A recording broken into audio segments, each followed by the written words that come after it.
Are you currently thinking about writing a grant or looking for some more funding for a new research project? Well, you're in luck because today we're talking about 9 potential sources of where you can get funding.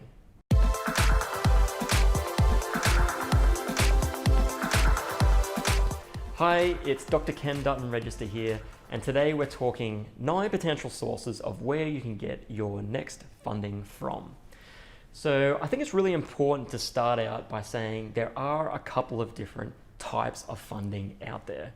And these are usually determined by the career stage that you're at.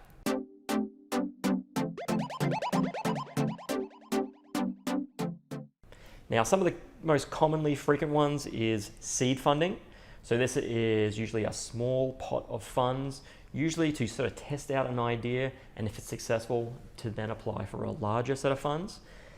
This is usually good for early career researchers because this can be a good starting point to demonstrate that you can take a small amount of funds and convert that into an output of findings and/or papers. The second type is salary-based schemes. So we're talking fellowships or scholarships. This one usually just funds your salary and is often geared towards early career researchers, but also for senior researchers as well. So the third type of funding is project funding, and this usually funds a discrete project all the way from the materials to also potentially hiring some staff, but usually, depending on the case, sometimes or sometimes not, the lead investigator on that grant. Then you can do a combination of both, big grant schemes that tend to fund both the lead investigator's salary and the project grant over a time frame. Lastly, team funding. This is something that's become a lot more popular recently and is usually a large number of groups, very collaborative in nature, all trying to achieve the same vision. So it's important to think about the different types of grants as you begin to apply for funding. But here we're going to be talking about 9 potential sources of funding and try to cover some of the areas that you might not have thought about in how to fund your next research project. All right, so funding source number 1, this one's pretty obvious, the government.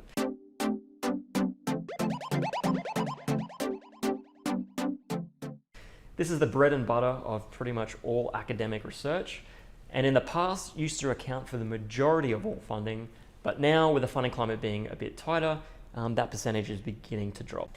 Now, government funding often covers a wide variety of different types of funding, all the way from seed to project, salary, and even team collaborative type science. So really look at the different eligibility criteria. And if you're interested, the next video, we're going to be talking about how to really boost your chances of being successful in applying for these grants. All right, number 2, internal funding.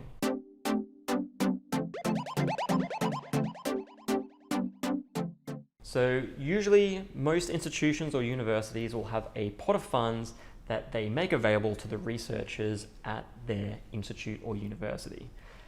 Now, typically, depending on where you are at, they tend to be more based around that seed level funding, but some more wealthier institutions or universities may have larger amounts of funding. But I found these are really great starters for early career researchers to cut your teeth in really leading a project from the start, getting that funding, and showing the entire scientific community that you can convert that funding into real world output in terms of scientific findings and publications. So definitely pay attention to those internal emails with updates, because often they contain these little nuggets of information of funding that might be available. Funding source number 3 is philanthropy.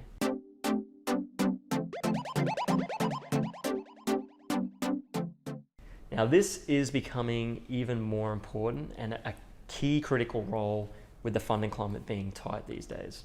So I think at some of the institutions that I know, this can account for up to 30% of all funding within a medical research institute, for example.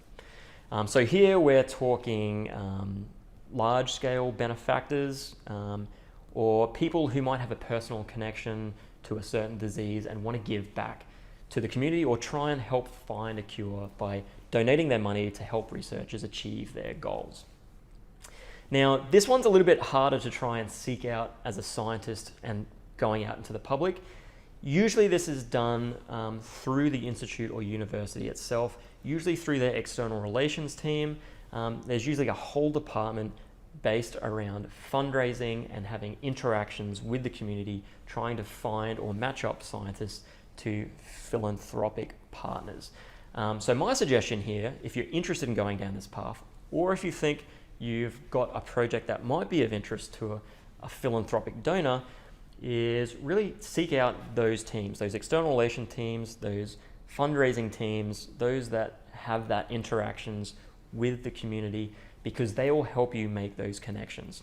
And you have to reach out to them because sometimes they may not find you. Funding source number 4, crowdfunding.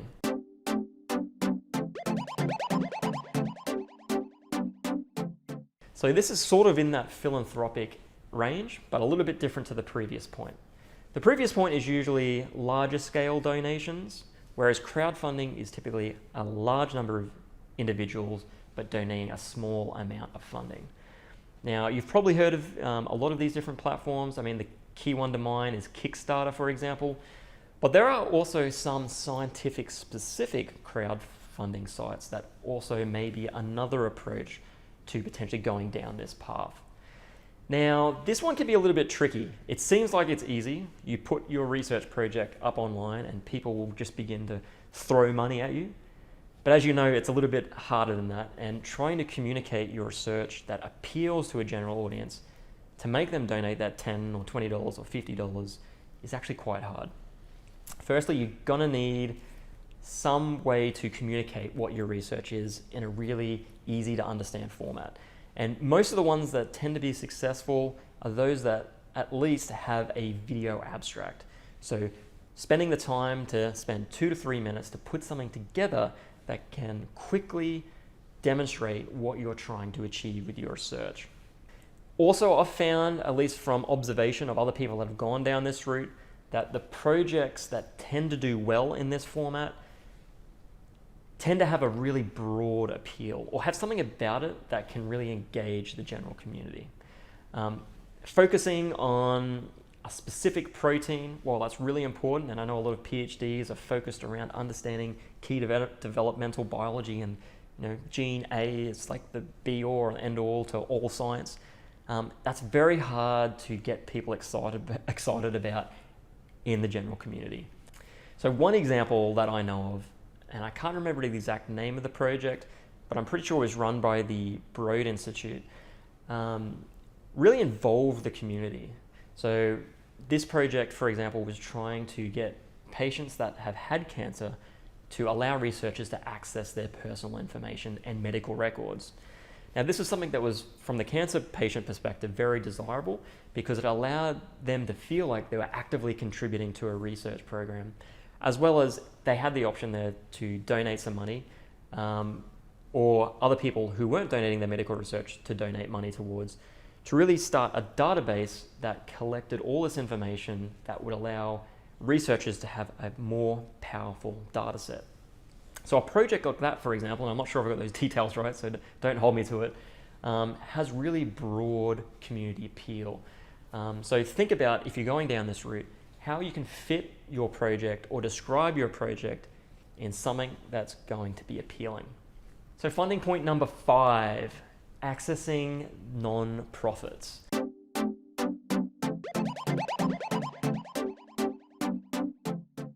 So non-profit institutions often are out there with a particular mission in mind.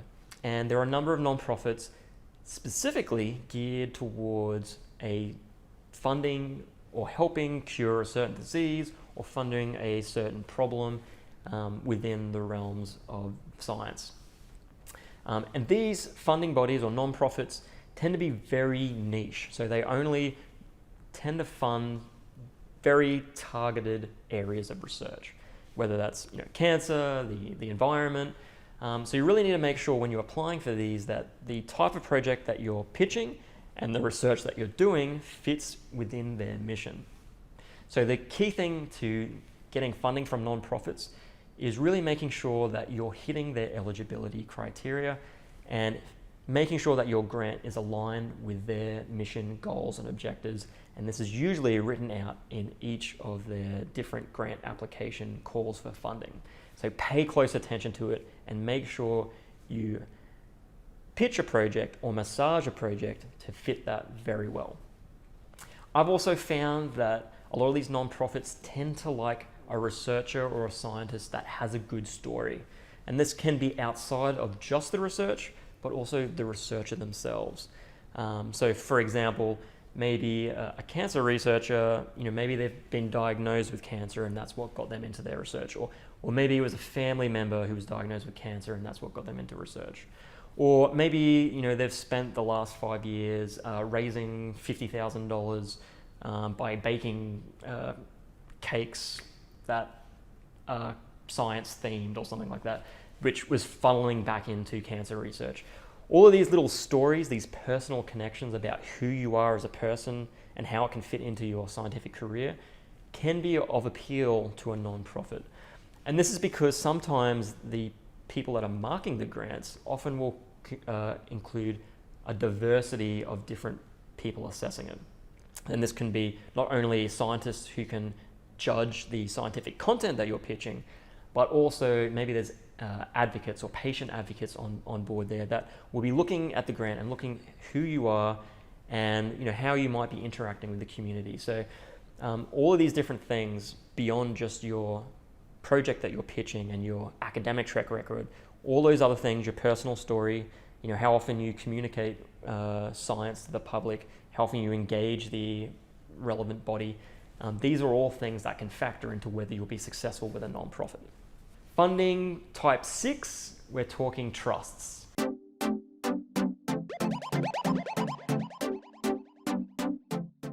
So this is sort of similar to the nonprofit. Again, these trusts are can be sometimes derived from families, could also be derived from more commercial endeavors. Say for example, a big commercial food chain, maybe they've got this arm of their business that they donate to understand more about a particular topic that's relevant to them. Sort of in the same line with nonprofits, but definitely a little bit more different. Here again, they have a very specific mission and vision that they're trying to achieve. Sometimes they'll have specific call-outs, or sometimes you have to sort of know them or pitch to them directly to get that funding. But in either case, similar to the nonprofits, it's not only the project that you're pitching, but who you are as a person and other aspects. So definitely keep an eye out for trust funding because it is a little bit different and tend to be a little bit more obscure and maybe a little bit less competitive than other funding, such as government funding. Funding type number 7 is industry.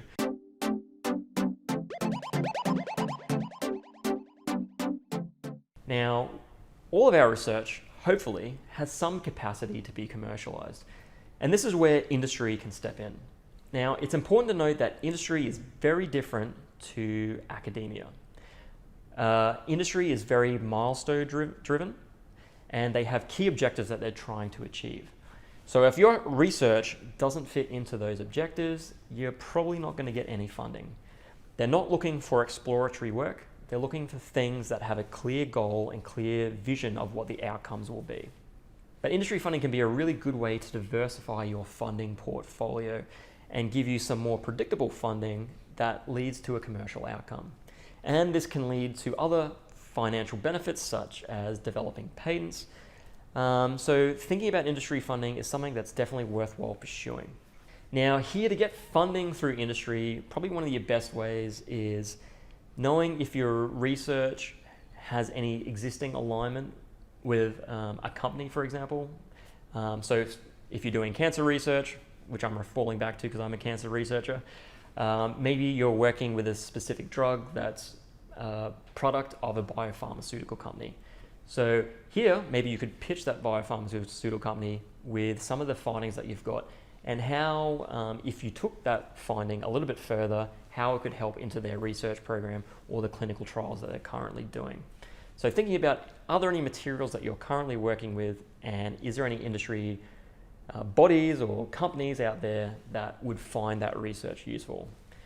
And one way to do this is you can go to a conference, and often you'll find that these industry bodies or partners or companies will have representatives at the exhibit hall area. And here you can sort of start up a bit of a dialogue, do a bit of networking, and get to know the people in there and what they're looking for.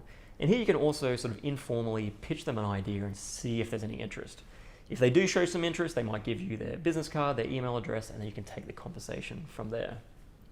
Alternatively, if you've got mentors that have really strong connections with industry partners, or you've got collaborators with strong industry connections, you can always use them as a way to sort of connect you. A warm invitation, for example. That tends to be the best way to sort of start a bit of a dialogue. You can potentially cold call, maybe look for people on LinkedIn that might be in a relevant role, but A, it's usually very hard to find the right person to talk to, and then B, a cold call type approach tends to be less effective. So if you can get someone to connect you, that's the best way to do it.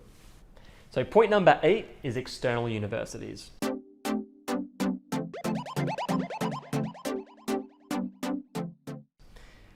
So often academic universities will set up strategic partnerships or collaborations with other universities to fuel new funding projects or really instigate and facilitate new collaborations. So keeping an eye out for these, particularly through your internal email communications that are sent from the institute, can keep you up to date as to whether these things are happening. Now, admittedly, not all institutions or universities have these, but from what I've seen, quite a few do. Now, sometimes they are very specific or driven to a particular type of funding or project scheme. So if you're lucky, maybe your project aligns with it and you're good to potentially explore collaborative opportunities. But there's also the other opportunity is that if you're doing really well in your institute or university, a lot of other universities who would like you to come work for them often sometimes have funding that might be attached to it if you are willing to move between institutions and universities. And sometimes that funding is not even given by the university, but maybe it's by the government fueling funding into that institution, university, to attract new talent into the state or country, for example. So definitely keep an eye out for those opportunities of, if you're willing to relocate or move to a different area, that this could be another way to add some extra funding to your research programs. And last up, point number 9, doing a startup or going down the entrepreneurial route.